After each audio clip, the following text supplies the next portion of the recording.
Smart people don't get stuck because they lack ability. They get stuck because their brain is too good at seeing everything that could go wrong. If you've ever had a sharp mind, big goals, and zero movement, this video is for you, because intelligence can be an advantage or a cage. By the end of this video, you'll understand the real reason smart people freeze, why more motivation doesn't fix it, and the one shift that turns overthinking into action. Stay to the end, because I'll give you a simple rule that breaks paralysis fast in real life. This pattern is old. Brilliant thinkers have warned about it for centuries.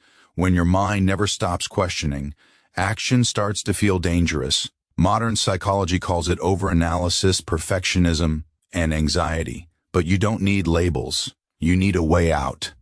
Here's the paradox. A sharp brain can see multiple angles, predict consequences, and spot flaws instantly. That's powerful. But it also means you can generate 10 reasons to hesitate before an average person has even started. So here are 6 mental traps smart people fall into, and the switch for each one. First, you confuse thinking with progress. Reading, planning, researching, watching videos feels productive. Your brain gets a hit of satisfaction because it's collecting certainty. But certainty is not progress. It's comfort. Real progress is messy. Sending the message, publishing the post, launching the idea, applying for the job.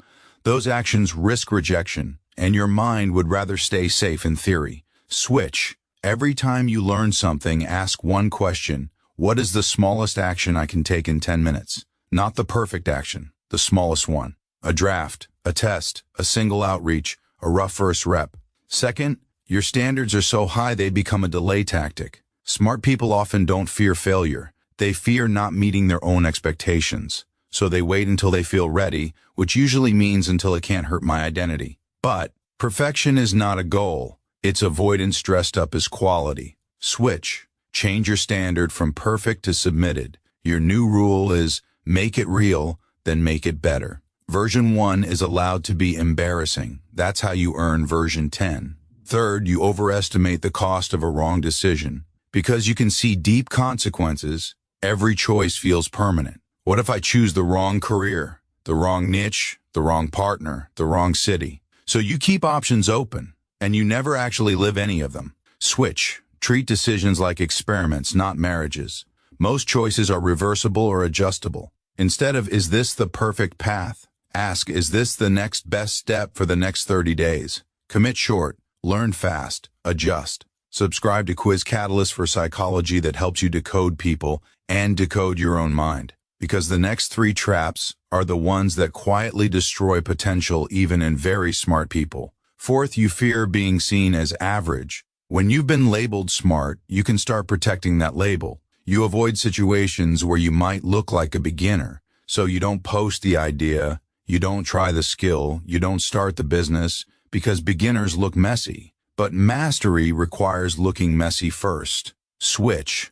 Adopt a private identity. I'm the kind of person who ships, not I'm the kind of person who's naturally gifted. Giftedness is fragile. Shipping is strong. Fifth, you're too aware of the social game. Smart people often notice subtext. Who's judging? Who's competing? Who's waiting for you to slip? That awareness can make action feel dangerous. So you delay until you can control the impression. Switch. Stop trying to win approval before you've built results. Your job isn't to look impressive, it's to improve. Do the work quietly, let outcomes speak later. Sixth, you use complexity to avoid discomfort. This is the sneakiest one. A smart mind can make any problem feel complicated enough to postpone. You can always find a deeper framework, a better system, a more advanced strategy. But underneath, the real barrier is usually simple. Discomfort. Discomfort of starting. Discomfort of rejection. Discomfort of being wrong. Switch. Make discomfort your compass. If it's uncomfortable and useful, it's probably the right direction. If it's comfortable and endless, it's probably avoidance. Now here's the shift that combines everything. Smart people don't need more ideas. They need more repetitions. Thinking builds clarity. Repetition builds confidence. And confidence is what finally frees your brain from the need to over-control. So here's your 3-step anti-paralysis routine. Do it for 7 days. Step 1. Choose one target, not 10 goals. 1. A skill, a project, a habit, one lane. Step 2. Set a tiny daily minimum, so small you can't negotiate with it. 1 page, 1 workout, 1 outreach, 1 upload, 10 minutes. The goal is not intensity, it's consistency. Step 3. End the day with proof. Write 1 sentence. Today I moved by. Your brain needs evidence, not promises. And here's the simple rule I promised. If you can do it in under 2 minutes, do it immediately. If it takes longer, start it for 2 minutes anyway. Starting is the real barrier. Once you begin, your brain stops fantasizing and starts adapting. Final truth, you are not stuck because life is too complex. You are stuck because your mind is too capable of imagining pain without taking the risk of reality. Action is the antidote to overthinking. Not big action, imperfect action. Comment move if you want a part 2. Exact scripts for taking action when you feel anxiety, perfectionism, or fear of judgment.